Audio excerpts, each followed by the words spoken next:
seems everyone is just quiet, man. They don't wanna talk nothing. You know what I mean? But I'm gonna talk, you know what I mean? Mulungu analenga basi ndi kumwamba. China chili chose chinali bwino kumwamba. At this time the devil anali maudindo akulu kumwamba. Anali ndi luso lodziwa kuyimba. Maonekedwe haka anali hapa mwamba. Mchipinda cha mfumu na maalenga. The devil sankati walo waliti inu zifukwa zonsezi zinamunyasa. Angelo akamambira Yehova anafunisisa yeyo osati Yehova.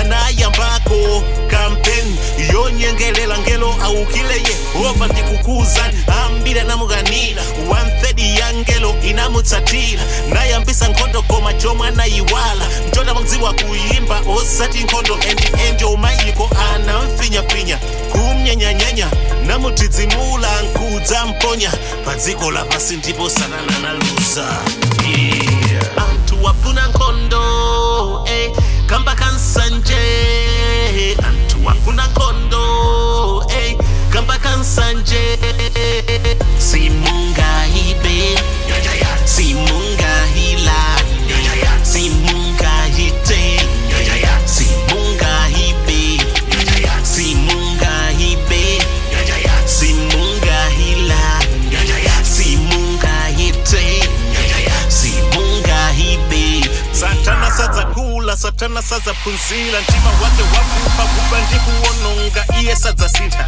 lero hakuwauza mataifa kuti ayambe kukhala nsanje ayambe kuvuta pakuti mnyanja ya Malawi mwapezeka mafuta ayiwala mapereka mosiyana chahuta ngati satana mataifa kuyamba kuopyeza ndi ntopola ngati satana akufufuza ngelo owathandiza za ntopola ayiwala kuti inu nkhondo simanga muzikoma imapasula mudzi ku Tanzania ko nyanja yatuma ichaleki nyasa that tells you a story that belongs to us nyasas then iwai mukufutisa mataifa inu mukachita masewela mudzaona maiko adzakufinya finyani kunyanyanyanyani kutidzimulani ivi ni kukhotiko inu mukaluza anthu wafuna nkhondo kamba kansanje anthu wafuna nkhondo kamba kansanje simunga ibe simunga hilande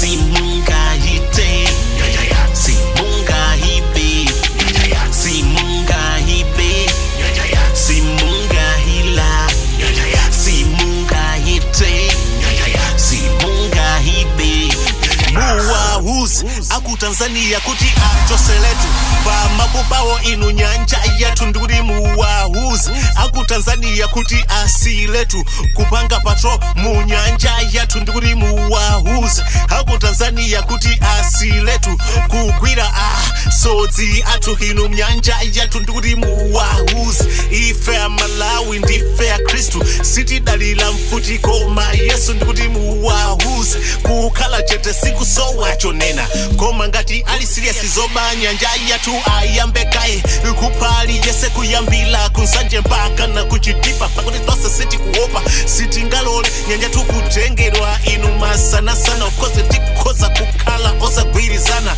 bazi